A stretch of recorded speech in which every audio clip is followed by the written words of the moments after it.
Llega a Buen Día Litoral la mesa de intercambio, donde cada opinión es responsabilidad de quien lo dice. Y hoy estamos todos, y todos los que estamos son buenos. Carlos Diafiliola, Ángel Iván Pavlov, Rodolfo Merelo, buenos días. Buen día, Fabricio, Ernesto, Buen Ángel día. y Fabiola. Buen día, Buenos días a todos. Buen día. buen día. ¿Cómo andan? ¿Todo bien?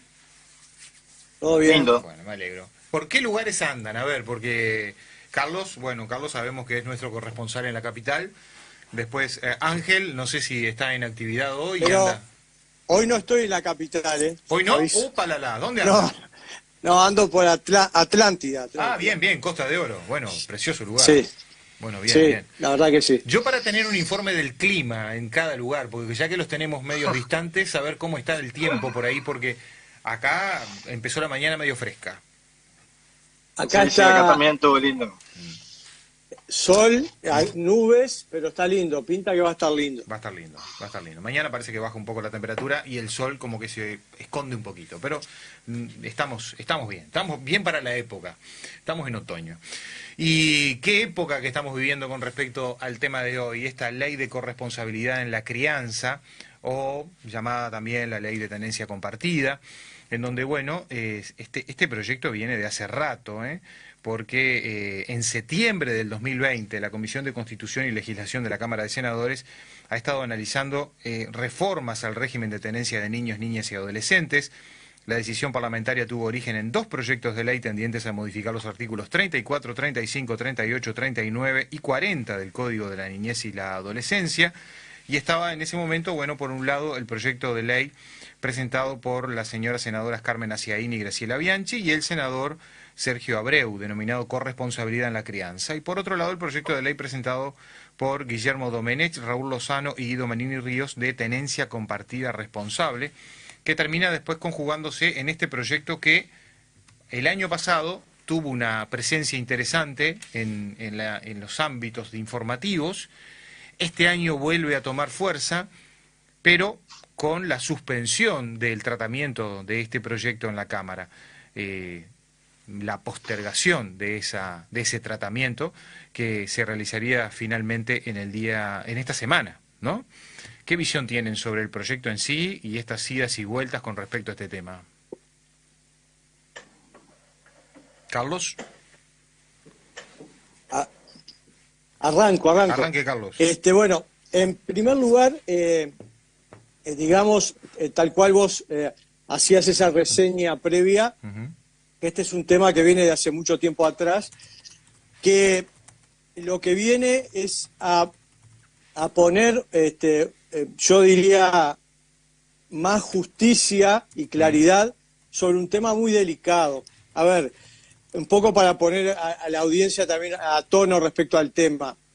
¿De qué se trata todo esto? Bueno, básicamente lo que sucede es que cuando hay una separación de un matrimonio, de una pareja que tienen hijos, y esa separación se hace en buenos términos, no hay ningún problema, porque bueno, en la medida que se hacen buenos términos, acuerdan de qué manera poder justamente ver a sus hijos, criar a sus hijos, aunque estén separados, se llega a un acuerdo y no hay mayor drama, es decir, el tema avanza por carriles normales. El problema se da cuando hay una separación, un divorcio con niños, con hijos en el medio, y se dan en términos que no son buenos, porque empieza a haber, hay un tironeo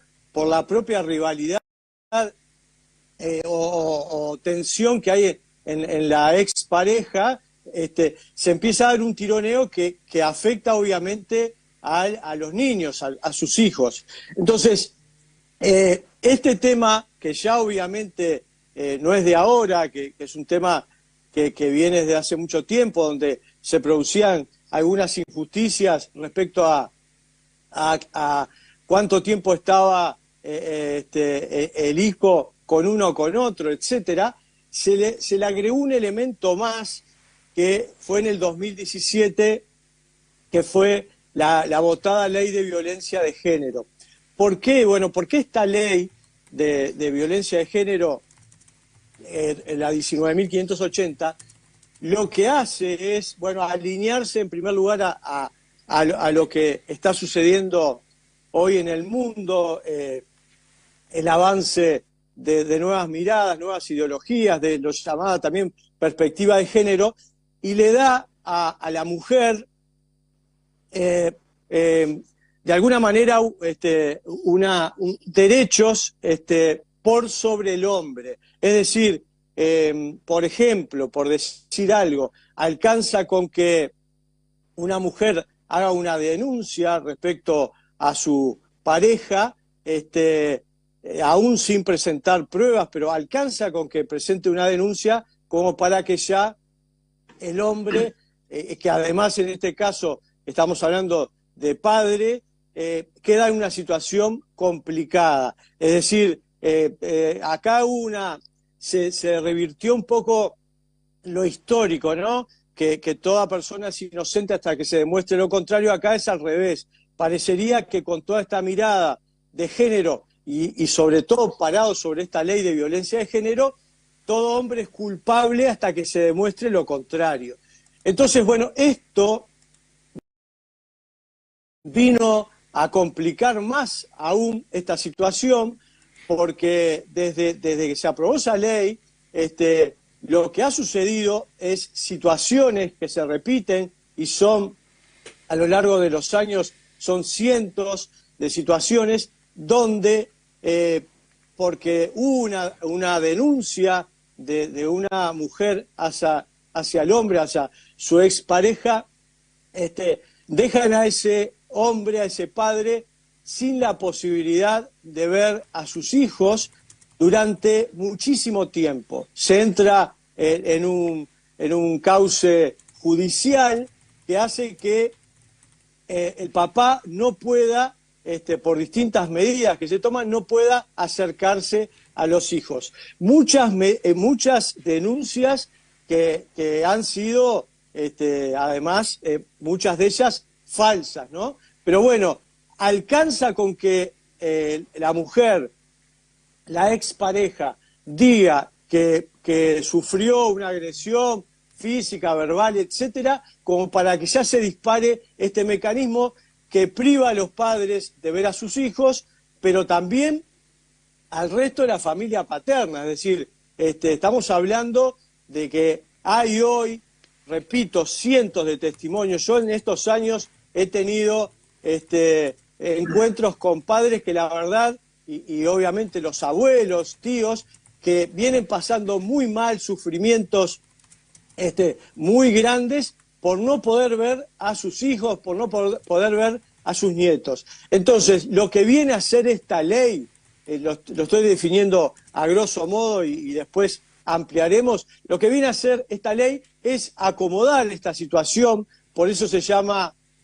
corresponsabilidad en la crianza, tenencia compartida, acomodar una situación que ya era difícil antes, pero se puso más complicada a partir de la ley de violencia de género, y darle a ambos padres la corresponsabilidad en la crianza, y frente a situaciones que puedan ser denunciadas por uno de los progenitores, que intervenga un juez. Esto lo establece el artículo 4, que establezca un juez que va a analizar la situación y verá si en ese momento toma una decisión, en la medida que haya una medida cautelar, puede tomar una decisión que afecte la corresponsabilidad en la crianza, pero siempre poniendo al niño en primer lugar, como centro de derechos, y es lo que hay que preservar,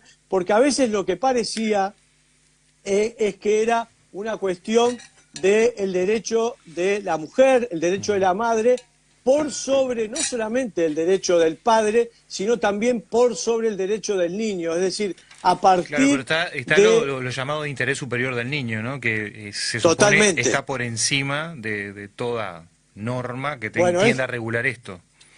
Totalmente. Esta ley de corresponsabilidad en la crianza, que es bueno aclarar, Fabricio, que ya tiene media sanción, es decir, ya fue aprobada en el Senado y ahora este miércoles ya les paso el dato, el miércoles a partir de las 10 de la mañana se vuelve a tratar, pero ahora ya en Cámara Baja, en Cámara de Diputados. Bueno, es lo que pretende hacer, poner justicia, tratar de darle a ambos padres esa corresponsabilidad en la crianza que repito, que ha traído, y sé de cientos de testimonios, he tenido testimonios súper dolorosos de padres que se han quitado la vida en los últimos años por no poder ver a sus hijos. Lo mismo pasa con los abuelos, los sufrimientos tremendos. Yo soy abuelo y a veces estoy, por temas de distancia, estamos con mi esposo una semana sin ver a nuestra nieta y nos desesperamos porque ese amor del abuelo también es tremendo y está en juego todo esto. Entonces nos parece que es buena cosa que se pueda aprobar una ley con estas características para que pueda poner un poco de justicia y para que en definitiva ponga el interés del niño, el derecho del niño por sobre los demás derechos. Ese niño tiene derecho a ser cuidado, atendido, criado por ambos progenitores. Por ambos progenitores. Eso le está dando al niño una contención mayor y mejora su crianza en la medida que puedan estar presentes en su desarrollo tanto madre como padre. Bien. Rodolfo o Ángel, no sé quién quiere continuar con su visión sobre este tema. Rodolfo, ¿está ahí? Hola, sí, estaba con el micrófono cortado. Vamos con Rodolfo. Sí, es un tema que creo que comparto muy sensible, ¿no? Porque toca la cultura de cada uno de nosotros, básicamente, ¿no? Cuando hablamos Dentro de los argumentos, disculpe, dentro de los argumentos de quienes rechazan el proyecto, está, por ejemplo, la Federación Uruguaya de Magisterio de Trabajadores de Enseñanza Primaria, que han señalado a través que están adhiriendo a la declaración de la Secretaría de Género y Equidad y Diversidad del PIT-CNT, que señalan su rechazo enfático al proyecto de ley de corresponsabilidad en la crianza por entender dicho proyecto como un claro retroceso en los derechos de niñas, niños y adolescentes, en el entendido que los temas de infancia requieren una enorme responsabilidad del sistema político y en especial del Estado. El segundo punto dice: el mismo refleja una mirada exclusivamente adultocéntrica en su contexto, dejando de lado el bienestar de nuestras infancias. En varios aspectos contradice al Código Civil de la Niñez y deja totalmente vulnerable a niños, niñas y adolescentes bajo la tutela de una eventual situación de violencia. El tercer punto dice: dejando de lado la ley de violencia basada en género, y complejiza los procesos judiciales sin acompañar de mayor presupuesto al Poder Judicial. El cuarto punto dice: este proyecto de ley modifica los criterios de la patria potestad hasta hoy establecidos, que establece la pérdida de la misma cuando el progenitor comete delitos graves contra sus hijos o hijas, femicidio o tentativa de femicidio contra su madre. El quinto punto dice que solo habla de un sistema político conservador, que olvida la lucha de muchísimas organizaciones sociales por los derechos de las niñas, niños y adolescentes contemplada en la actual legislación. Y el sexto y último punto dice que desde el PIT-CNT se considera que los derechos de los niños, niñas y adolescentes son intocables. Existen ya demasiadas y diferentes formas de violencia hacia la niñez en esta coyuntura nacional, donde son miles las niñas y niños que carecen de alimentos y de una vivienda digna. Urge la acción de un Estado que los proteja y no que los desampare. Si hay señales de retroceso, la lucha es y nos tendrá en las calles, dice el comunicado de la Secretaría de Género y Equidad y Diversidad del PIT-CNT, que está en contra de este proyecto, al menos, de corresponsabilidad.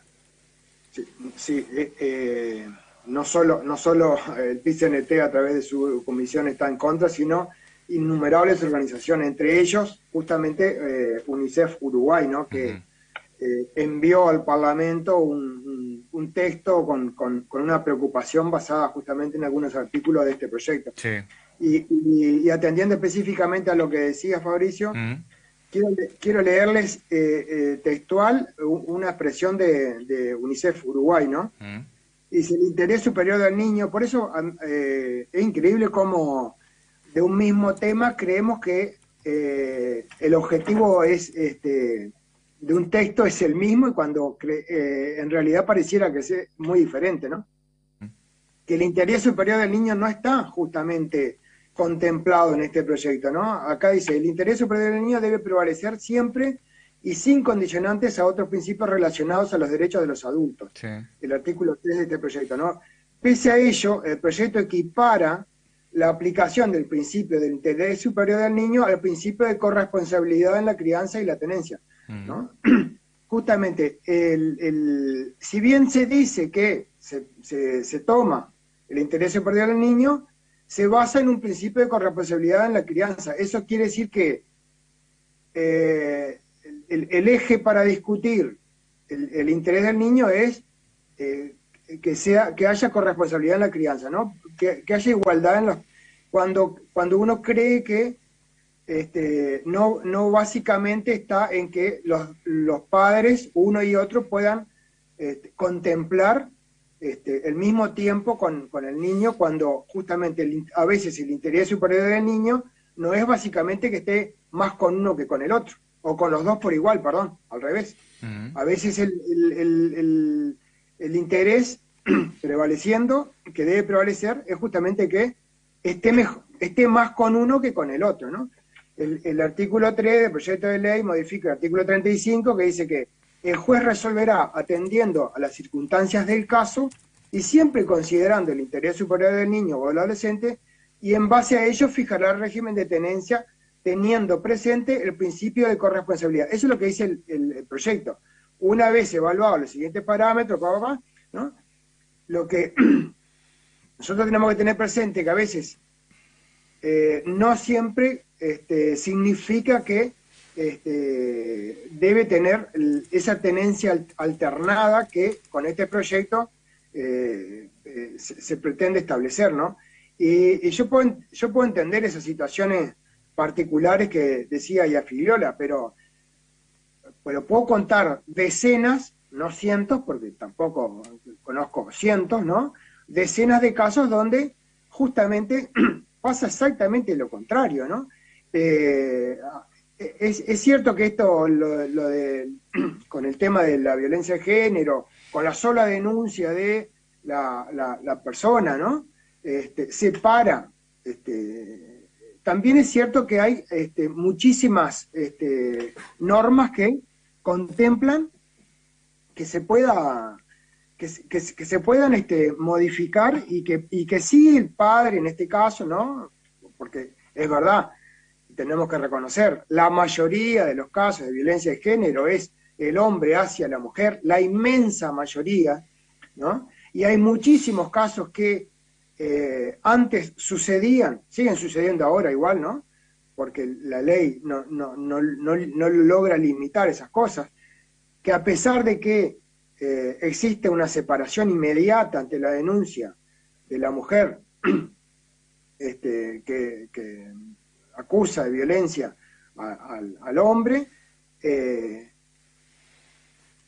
antes que no pasaba, terminaban en una cuneta, muertas, ¿no? Eso intenta, ese es el objetivo, justamente, que primero se limite, se prevenga, ¿no?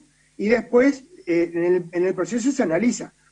Le limita algunos derechos, algunas cuestiones de la cotidianidad, sí, es verdad, pero no lo pone preso, no lo juzga, ¿no? Simplemente le saca algunas cuestiones circunstanciales de la vida cotidiana.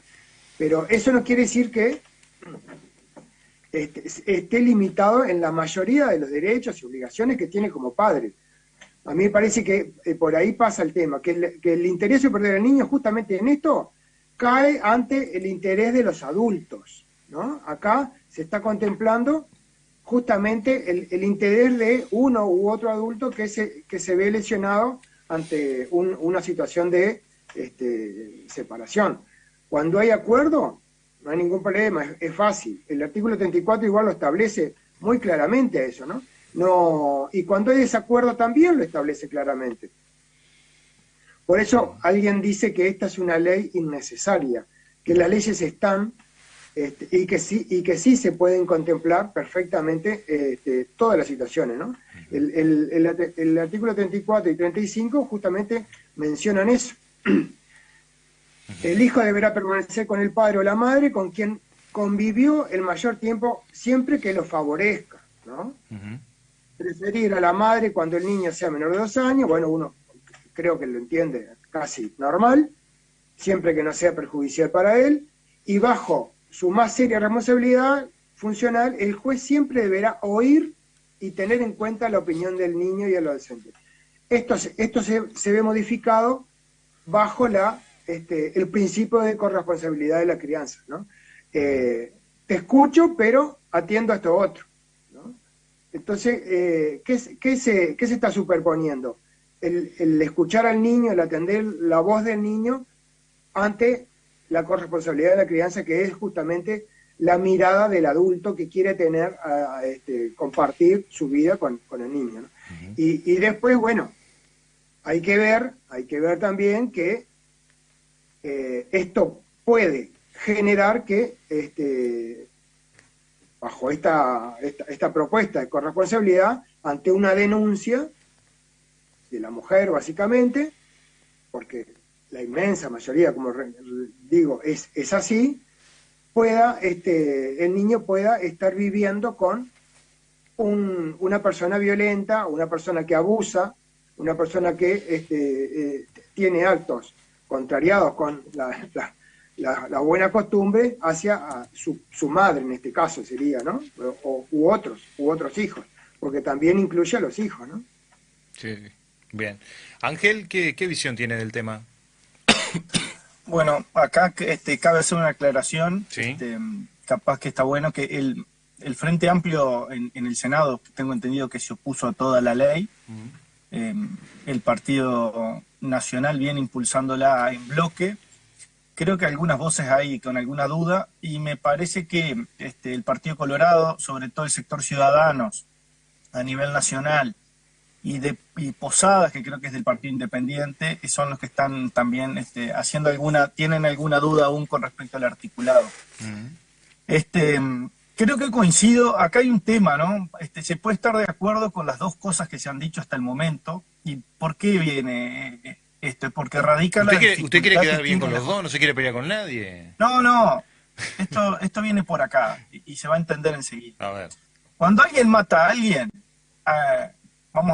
tenemos la prueba del delito y queda que pasó, siempre suponiendo que las pruebas están, pero cuando en la medida que la justicia se meta en la intimidad, vamos a decir, cuanto más íntimo sea el tema, cuanto más relacionado al núcleo familiar, a la intimidad y demás, empiezan a aparecer deficiencias del sistema. ¿Qué quiere decir esto? No solamente necesitas un perito como tenés para ver qué tipo de armas usó, las huellas digitales, en un caso de asesinato, de homicidio, lo que sea. Acá precisás toda una contención y un sistema de psicólogos, de peritos, que se metan en la mente, en la cabeza de las familias. Porque hay cosas de violencia que no son fácilmente demostrables.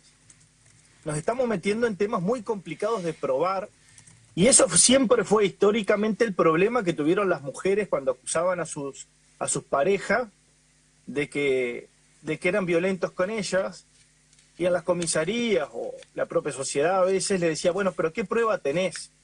¿Cómo sabemos que no te reventaste la cabeza contra el marco de la puerta y vos estás diciendo que fue tu esposo o tu novio? Entonces, vamos afinando la puntería. El tema de ¿a qué lleva? A que siempre se cometan injusticias. Porque el sistema judicial lo hacemos los hombres, las mujeres, vamos a decir, las personas, por lo tanto ya es injusto en sí, y hay muchos inocentes presos, y hay muchos culpables sueltos por el propio sistema. Y en este caso no es la excepción. Ahora, ¿cómo hacemos para arreglar el tema de la injusticia en la definición del propio sistema judicial? Y creo que ahí está el núcleo del problema. Porque acá lo que quiere hacer la ley, y me parece que tiene toda la buena intención en ese sentido, es que los padres que son inocentes de cualquier tipo de violencia y que fueron falsamente acusados, padres porque son mayoritariamente hombres, pero pueden ser madres también, no sufran las consecuencias de un sistema judicial injusto. Y del otro lado, lo que creo que también pasa es que hay un cuidado, vamos a llamarlo así, en que el propio sistema, que ya es injusto, no genere una injusticia por el otro lado, y es que por tener excesivo cuidado no terminemos dándole la tenencia compartida a un hombre o a una mujer violento con su pareja, y que por lo tanto pueda ser violento con el hijo. Entonces, las dos posturas me parecen que están hablando de lo mismo, es de la injusticia. ¿Cómo hacer que el hombre que es inocente o la mujer que es inocente no sea apartada de sus hijos? Esa es la postura que defienden los de la ley, los que quieren esta ley. Y los que están en contra, enfáticamente, dicen cómo hacer para que el hijo, que es víctima de un padre o madre violento, por esta ley, no caiga bajo la tenencia de ese padre o madre violento. ¿Y qué volvemos a lo mismo? Estamos hablando de que es el mismo problema, exactamente el mismo problema que deriva del sistema que tenemos, del sistema judicial que tenemos, de la imposibilidad que tiene el sistema de ser perfecto, de administrar una justicia perfecta y que todos los inocentes se declaren inocentes y que todos los culpables se declaren culpables. Y ahora viene un tema que no es menor, y acá también tengo que pedir atención o cuidado en el manejo. La ley de violencia basada en género, que es la 19.580, si no me acuerdo, en un artículo 67 y 68 del artículo de esa ley, dice que cualquier persona que denuncie a su pareja por violencia, inmediatamente, al tener medidas cautelares de alejamiento, que lo que hacen es proteger a la víctima, a la supuesta víctima, del supuesto agresor, porque hasta ahora estoy hablando en términos de que no hay sentencia, por lo tanto todos somos inocentes frente a la ley, seguimos siendo inocentes hasta que se muestre lo contrario, y las medidas cautelares esas tienen una consecuencia inmediata por esa ley, por ese artículo, que dice que inmediatamente la persona a la que se le restringe la visita o el acercamiento a la supuesta víctima, también se le restringe el acceso a sus hijos. Es decir, un hombre que es acusado o una mujer que es acusada por su pareja de violento, el juez dictamina una medida cautelar que hace que esa persona no se pueda acercar a cierta distancia, inmediatamente esa medida también aplica para los hijos de esa pareja, y por lo tanto, en el caso de que una madre acuse al padre de violencia, ese padre no puede o pierde el acceso inmediatamente a sus hijos. ¿Tá? Ahora, y ahí viene el problema del que hablábamos al inicio. ¿Cuántos padres hay que son acusados falsamente y cuántas madres hay que son acusadas falsamente de violencia de género como una herramienta para discusión o para negociar en un juicio de separación? No lo sabemos. Es un tema muy delicado, pero en Uruguay, como en tantas otras cosas, que es lamentable en este país, no tenemos estadísticas de las cosas. Pero a todo hace indicar, por lo que se dice, es que hay muchas personas inocentes en todos los ámbitos de la justicia que han sido declaradas culpables, y también hay muchos culpables sueltos, como decía al principio. ¿Y por qué no podemos aplicar ese mismo razonamiento al hecho de que hay muchos padres y madres acusados falsamente de violencia para tener un mayor poder de negociación en otros ámbitos del divorcio, y que son acusados de violencia y que tienen medidas cautelares que los alejan de su familia y por lo tanto de sus hijos? Y al mismo tiempo la preocupación del otro lado sigue estando vigente. ¿Cómo hacemos para que ese hijo que está con uno de sus progenitores realmente que es violento y que aún la justicia no se ha expedido, que no tenga que estar bajo la tenencia de un padre o madre violento? Y ahí llegamos a la conclusión de que, a mi juicio, a mi humilde opinión, la ley es perfectible, pero creo que está bien orientada. ¿Está bien orientada en qué sentido? Y acá viene un detalle importante. Hoy la medida cautelar, que parece simplemente alejar al violento o violenta de su pareja, de su supuesta agresor, de su supuesta víctima, ya implica un castigo. Ya implica un castigo, independientemente de si la cuestión de fondo se solucionó o no, independientemente si la justicia después dictamina que uno fue violento con su pareja o no, inmediatamente que se dictamina la medida cautelar, el padre o madre a la que se le aplica esa medida pierde contacto con sus hijos. Y lo hace de forma indeterminada hasta que la justicia dictamine si efectivamente existió esa violencia o no y si el padre o madre fue violento con su pareja o no. Entonces ahí viene un detalle que es el núcleo del problema. ¿Y cómo hacemos para dividir los buenos de los malos? Las buenas de las malas. Y no es fácil, no es fácil. Y entonces la preocupación que nosotros dentro del Partido Colorado, yo no estoy metido en el tema, estuve averiguando un poco para ponerme al tanto de la situación. El Partido Colorado no está en contra de la ley, Ciudadanos no está en contra de la ley, cree que es un buen camino, pero el artículo 4, en el que se hace énfasis, en el que el juez puede, de alguna manera, dejar de lado esas medidas cautelares para que independientemente de que se aplique sobre el padre o madre que fue en teoría violento contra su pareja, ese juez de alguna forma pueda determinar que ese padre o madre pueda, independientemente de eso, seguir viendo a sus hijos. Y ahí viene un tema, que volvemos al mismo tema. El sistema sigue siendo imperfecto. Y ese juez, con toda la buena intención, le puede dar libre acceso, entre comillas, a una madre o a un padre que fue extremadamente violento con su pareja. Porque también los jueces se equivocan y el sistema tiene pocos recursos y no siempre están los peritos y no siempre está el tiempo. Veamos lo que dicen los fiscales con respecto a la cantidad de archivos y de causas que tienen para trabajar. Entonces, yo lo primero que sacaría acá, es un tema de ideología y es un tema de intencionalidad y es un tema de conservadores versus liberales, un tema de izquierda versus derecha. Creo que acá tenemos que terminar en una discusión sobre qué tipo de sistema judicial queremos, qué tipo de reclamos al sistema judicial, porque muchos de los que hoy, por ejemplo, vos estabas leyendo, Fabricio, que el PIT-CNT se quejaba de que el sistema judicial no tenía recursos. Sí. Pero nunca lo escuché al PIT-CNT decir, cuando en el 2015 asumió Astori, por ejemplo, que no se le aumentó el presupuesto en términos del Poder Judicial durante años. ¿Por qué? Porque no era la discusión. Y bueno, hoy estamos viendo las consecuencias de ese problema. Y lo seguimos viendo, porque este gobierno tampoco ha invertido en Poder Judicial lo que a mi juicio se precisa. Entonces, cuando el problema es de la mujer y del hombre y la mujer, de la familia, de lo íntimo, empiezan a haber estos problemas. Porque la justicia es imperfecta, porque el sistema es imperfecto, porque el dinero no alcanza. Y bueno, y las consecuencias son, entre muchas otras graves consecuencias, que el niño pueda estar en un ambiente que no le favorece, que pueda estar con una mala madre o que pueda estar con un mal padre, porque un juez en el ámbito de su trabajo no tuvo todos los elementos para decidir correctamente. Así como pasa en otros ámbitos de la vida. Sí, sí.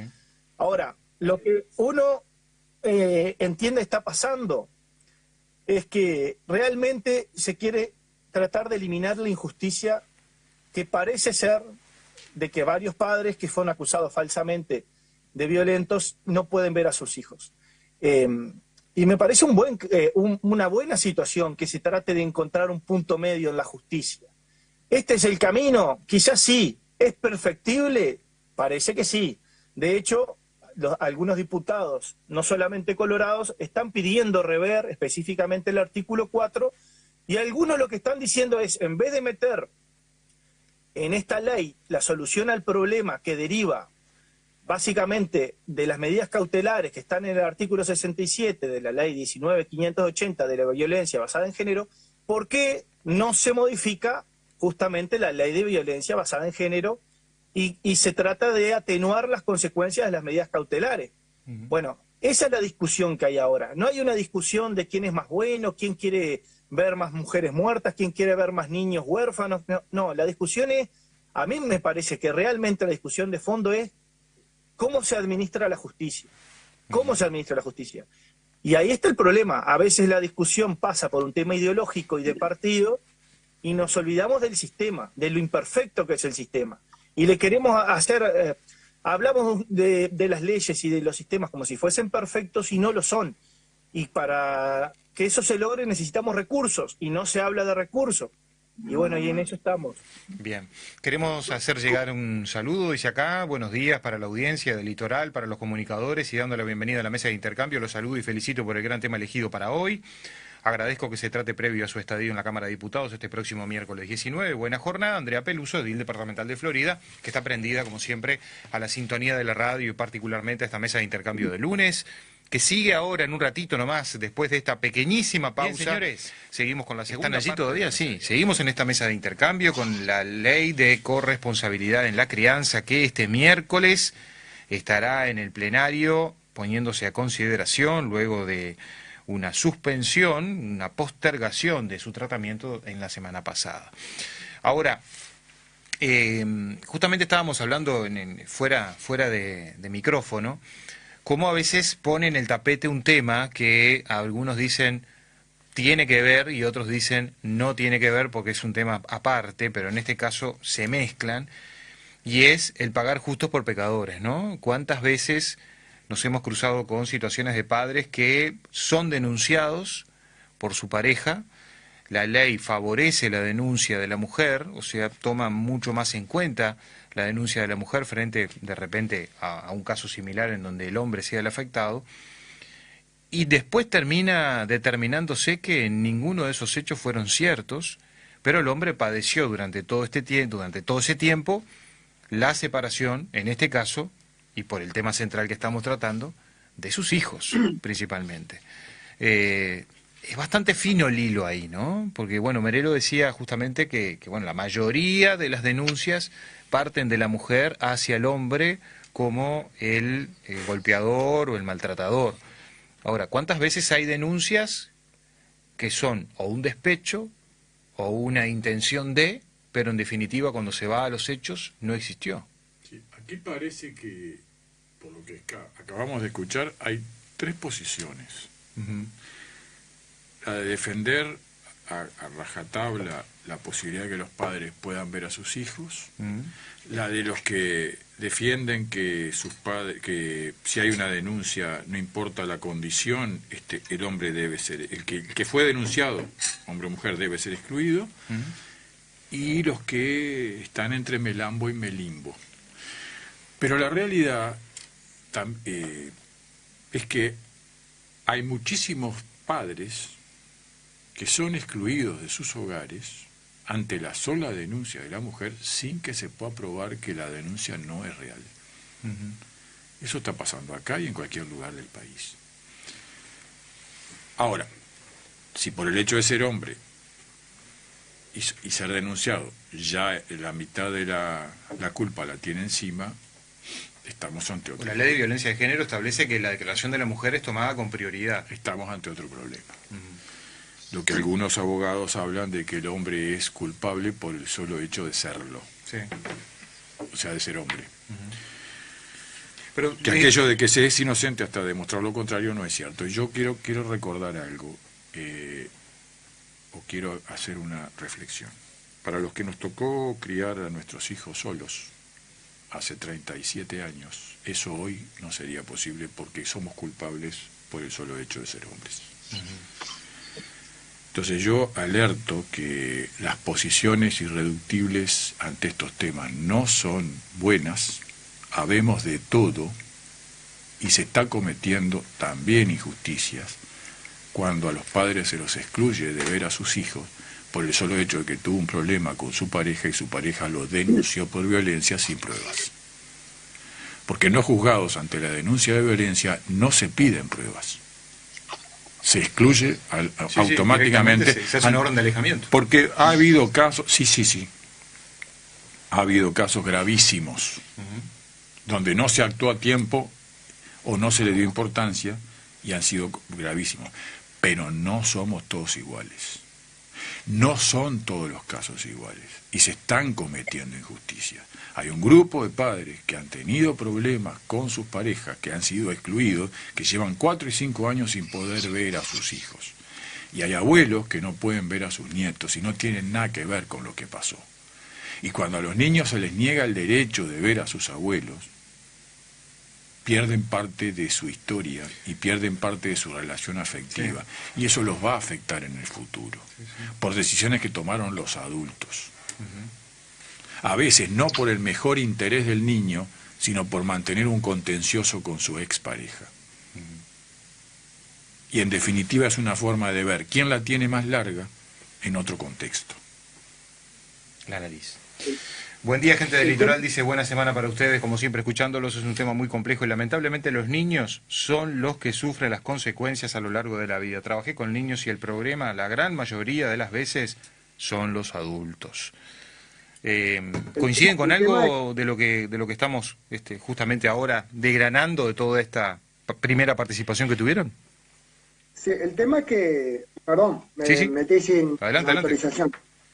Es que se prevalece, ¿no? Digo, yo comparto con Ernesto que existe un número, yo no lo tengo, pero no tengo dudas que debe ser bastante minoritario, de denuncias infundadas, ¿no? Como decía Ernesto, de la mujer hacia el hombre, pero ante ese número de denuncias infundadas hay otro que sí tiene mucho fundamento y que, como lo dijo bien Ernesto, de no tomarse medidas o por no haberse tomado medidas, los resultados han sido trágicos, ¿no? Con los propios niños o con algunos de los adultos. Entonces, no tengo duda que es perfectible, tal cual lo dijo Pablo. Ahora, ¿qué estamos intentando cuidar? ¿Qué es lo que se está intentando cuidar con esa separación automática de, en la mayoría de los casos, el hombre ante una denuncia de la mujer? Estamos intentando preservar al niño, ¿no? Y yo no sé si son años. Yo conozco casos muy conocidos acá por mi entorno, que no son más que meses, en la medida de que la justicia actúe en los plazos normales. Y yo digo, ese espacio de prevención de meses en que el padre no puede ver a sus hijos o sus abuelos, no vale la pena ante un riesgo infinitamente mayor de que el niño pueda estar compartiendo igualmente con una persona que es de repente abusador, que es violento psicológicamente, porque a veces es mucho peor la violencia psicológica que la física, y mucho más difícil de comprobar también, ¿verdad? Digo, hay creo que el artículo 46 justamente de la ley 19.580 dice justamente que a veces el silencio y todos estos actos de abuso hacia los niños y niñas y adolescentes se producen en el entorno familiar, ¿no? Y se producen por uno de los mayores involucrados, ¿no? Entonces, ¿qué es lo que uno puede poner decenas de ejemplos de esas injusticias de que no pudimos estar con nuestros hijos por una denuncia infundada? Pero en realidad lo que está por encima, al menos entiendo que el espíritu de la ley fue esa, preservar la integridad del niño, que tiene habitualmente consecuencias nefastas en su desarrollo posterior y durante años, ¿no? Y a veces irreversibles. Entonces me parece que comparto en que esto no es, la carga ideológica está minimizada por esta carga jurídica de qué cosas estamos prevaleciendo ante una situación esta, ¿no? De la corresponsabilidad en la crianza y de la tenencia compartida. ¿Qué es lo que ponemos por encima? Y creo que se pretende poner la voluntad de los adultos en este proyecto, es la voluntad de los adultos, no es la voluntad del niño, ¿no? Cuando hablamos de corresponsabilidad de la crianza es la voluntad de los adultos, y no estamos escuchando el interés específico del niño de saber con quién quiere vivir o con quién quiere estar más, independientemente de los derechos que puedan tener como padre, ¿no? Bien, Carlos o Ángel, a modo de resumen. No, yo creo que ahí Rodolfo en eso no está acertado, porque la ley tiene el concepto. Para usted. Claro, obvio. Claro, sí. Sí, cuando hablo yo es por lo que opino yo. No, está bien. ¿En qué sentido lo digo? Porque no tiene imagen, Ángel. Ahí está, ahí volvió. Capaz que es un tema de señal. Hay un artículo, hay un concepto que implica, que mete la ley, que es el interés superior del niño. Sí. Y habla también de que el niño pasa a ser una parte interesada en el proceso. O sea, no se deja de escuchar al niño, sino que al contrario va a tener un abogado que lo represente en el proceso. Obviamente esto va a variar dependiendo de la edad del niño, pero que va a ser independiente del defensor de su padre o su madre. O sea, él va a ser una parte interesada, forma parte del proceso. Y justamente el juez tiene la obligación de fallar con la solución que maximice el interés general del niño.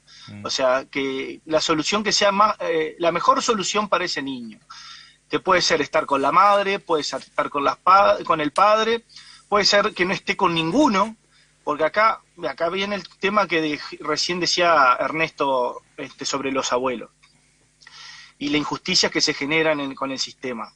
Inmediatamente que un padre o madre es declarado de forma provisoria violenta, se le aplica una medida cautelar y esa madre o padre que supuestamente es víctima de esa violencia tiene el derecho a que ese padre o madre no vea más a sus hijos, inmediatamente corta el vínculo generalmente con todo lo relacionado con esa persona supuestamente violenta, no solamente con el padre o con la madre, sino también con sus hermanos, o sea, con los tíos del niño, y con los abuelos del niño. Con todo su entorno. Entonces, con todo el entorno relacionado a esa persona. Entonces, no solamente, y ahí viene otra injusticia que se genera. Primera injusticia, la medida es cautelar, por lo tanto es de protección, pero no necesariamente está juzgando sobre el fondo del asunto. O sea, el padre o madre no es violento, no está declarado violento, no fue juzgado por violento, sino que por las dudas un juez determina una distancia. Y ahí podemos estar pagando justos por pecadores, como dijo Bonetti, y es que un padre que no fue violento con su pareja o una madre, ante esa medida esté pagando el pato y no pueda acercarse a sus hijos. Pero le agregamos una segunda posible injusticia, y es que todo el entorno de esa persona queda imposibilitado de acercarse a sus sobrinos o a sus nietos. Entonces también pasa a ser un tema de identidad. Y nosotros a partir de un cierto momento estamos habilitando a una de las partes, que puede ser el padre o la madre, a borrar por el tiempo que se aplique esa medida o por el tiempo que el proceso demore, a eliminar durante cierta cantidad de meses o años una parte de la identidad del niño. Y hay cosas que no se recuperan. Hay tiempos que pasan y hay edades, no son lo mismo los 2, 3 años que los 16, 17. Hay cosas que no se recuperan, el vínculo con un abuelo, con un tío, son difíciles, una vez que se establecen no es fácil recuperar ese cariño, esa relación. Y volvemos a lo mismo, y acá es donde yo quiero hacer hincapié. La ley quiere hacer foco en el niño, porque determina que el juez falle en favor del interés del niño, en todos los casos, pero le dice que tenga que hacerlo caso a caso, y que trate de ver si esa medida cautelar que hoy evita que ese padre o madre pueda ver a sus hijos está bien aplicada. Ese es el punto. Y ahí es donde está toda la discusión del asunto, porque todo se resume a eso. Y si lo vemos desde el punto de vista legal, en realidad lo que terminamos discutiendo no es esta ley, sino que es la ley 19.580, el artículo 67, porque ahora me fijé cuál era el artículo, pero no me acordaba, es el 67, que es el que dice que el de las medidas cautelares, que una persona que fue acusada de violencia, el juez le aplica una medida cautelar, inmediatamente no puede ver a sus hijos.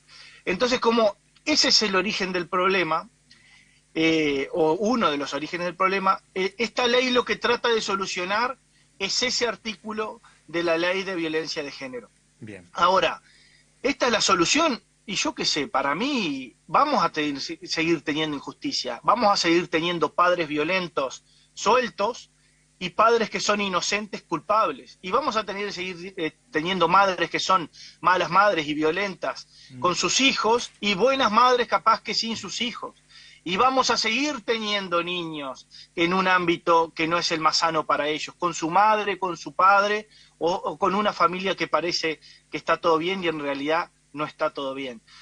Ahora, el camino, a mi juicio, es rever este tipo de situaciones y diseñar un proceso en el que las garantías sean más equitativas. Y no por el solo hecho de que alguien sea acusado de violento, en todos los casos, se le impida ver a sus hijos. Y no porque a un padre o a una madre se le evite de ver a sus hijos, eso quiere decir que los tíos y los abuelos de ese niño también tengan prohibido ver a su nieto o sobrino. Prioricemos la identidad, prioricemos el niño, pero no hagamos el camino fácil, porque hacer el camino fácil es aumentar los casos de injusticia. ¿Sí? Solamente eso. Bien. Carlos, para el final... Solo una acotación. Entiendo que lo que dice Ángel, que intenta mirar al niño, pero no hay que olvidar que es siempre la mirada, el juez atenderá el interés del niño bajo el principio de corresponsabilidad en la crianza. Y eso lo tira automáticamente para abajo y prioriza la mirada de los adultos, ¿no? Nada más. Carlos. Bueno, a ver. Redondeo final. Varias cosas para cerrar. Me paro, obviamente que comparto gran parte de lo que dijo Ernesto, está en la misma línea de lo que yo decía en mi primera intervención. Ahora, haciendo pie en lo que recién decía Rodolfo respecto a el tema de esta ley y sobre todo el artículo 4, que es el que se cuestiona más. El artículo 4, yo lo tengo acá, dice: en el caso de adoptarse medidas cautelares a raíz de una denuncia formulada por parte de un progenitor contra el otro, el juez, manteniendo en todo el tiempo las garantías del debido proceso y el principio de inocencia, evaluará bajo su más seria responsabilidad funcional la necesidad o no de modificación del régimen de tenencia y su ejercicio. El juez únicamente suspenderá el régimen de visitas vigente en el caso de que se encuentre en riesgo el interés superior del niño o adolescente. En tal caso, dicha suspensión será transitoria y sujeta a la revisión periódica. Es decir, acá de lo que se trata, me parece, es desde hace mucho tiempo, es de corregir situaciones muy injustas, que, repito, a partir de la Ley de Violencia de Género del 2017 se pronunciaron, que deja de lado en la crianza de los hijos al padre, básicamente al padre, porque acá se vive repitiendo, yo veo que se lo hace de buena manera en este debate, sobre que puede ser para un lado o para el otro. Claramente, después de la Ley de Violencia de Género, las situaciones de injusticia están el 99% concentradas en el padre. Es al padre al que, porque es hombre y porque ahí hay una visión ideológica, hoy decía Ángel que sí, la Ley de Violencia de Género es una mirada ideológica. Claramente ahí hay un pensamiento neomarxista metido en el medio, el malo en la sociedad es el hombre, y ojo que hay en la vuelta una cantidad de ONGs que muchas están vinculadas, y yo lo he criticado hasta con el propio Estado, haciendo convenios con el Mides, donde le comen la cabeza a las mujeres, metiéndole esa idea de que acá el responsable de todo es el hombre. Con esa mirada se armó la ley de violencia de género y es la que ha llevado a situaciones de extrema injusticia en lo que tiene que ver con el mejor desarrollo del niño, que es el centro del tema. El mejor desarrollo del niño es que sea cuidado, acompañado, que crezca bajo la mirada del padre y de la madre. Y este artículo 4, obviamente que le da la responsabilidad al juez, porque acá es el juez el que va a determinar si está en riesgo justamente ese bien superior del niño.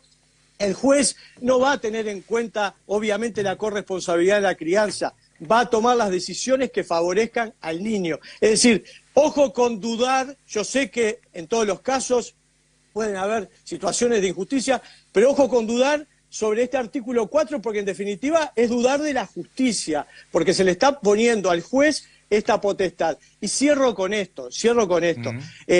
Hace rato que hay mirada ideológica sobre este tema. Desde el momento que se lleva adelante esta ley con nombre y apellido, la ley de violencia de género, para mí, yo lo dije en el momento que se discutió y me enfrenté a legisladores de mi partido, es una muy mala ley, yo la tiraría abajo entera. Yo sé que no es políticamente correcto, pero yo la tiraría abajo entera, porque una cosa está atada a la otra, no es solamente el artículo 67, pero la mirada ideológica está también en los otros operadores que andan en la sociedad, porque en estos días a mí me causa sorpresa porque no solamente la que vos leías hoy, Fabricio, sí, que es el comunicado del PIT-CNT respecto al tema. Hemos visto salir con mucha dureza a la Institución Nacional de Derechos Humanos, a UNICEF, un organismo internacional, cuestionando esta ley porque dicen afecta a los derechos del niño. Yo me pregunto, y he hecho la reflexión más de una vez, ¿dónde estaban estas instituciones prestigiosas que ahora sacan pecho hablando de los derechos del niño? ¿Dónde estaban estas instituciones cuando se votaron en el Parlamento uruguayo en estos últimos años una cantidad de leyes que si hay algo que hacían claramente es violentar el derecho del niño? Por ejemplo, la ley de aborto en el 2012, por ejemplo, en el 2018, la ley trans, que si hay algo que pusimos arriba de la mesa en el debate, cuando queríamos tirar abajo esta ley, justamente era que se estaba violentando los derechos de los niños.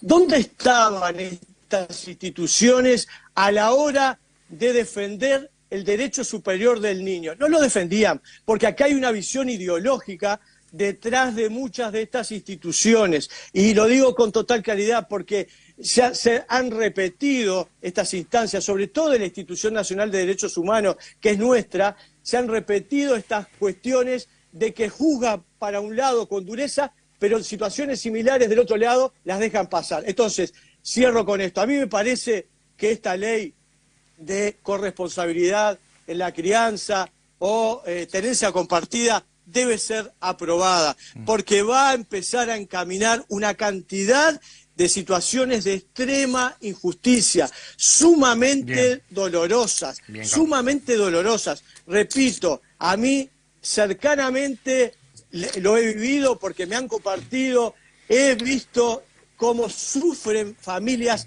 básicamente familias, repito, paternas, cómo sufren padres, cómo sufren abuelos paternos, que alcanzó con que una mujer hiciera una denuncia contra el hombre para que se abriera un proceso judicial que dejara al padre y a toda la familia paterna de lado durante muchísimo tiempo. Y cuando digo muchísimo tiempo, para que lo entienda el oyente, no estamos hablando de que el padre o los abuelos no pueden ver al niño o a la niña durante 10 días, 15 días o un mes. Estamos hablando de meses, estamos hablando de años. Entonces, me parece que por acá viene la solución votando esta ley de tenencia compartida. Gracias, Carlos, gracias, Ángel, gracias, Rodolfo, por este intercambio de hoy, muy fructífero y con muchos puntos de vista para analizar. Los esperamos el lunes que viene. Saludos, nos vemos. Arriba, nos vemos, buena semana. Chau, chau.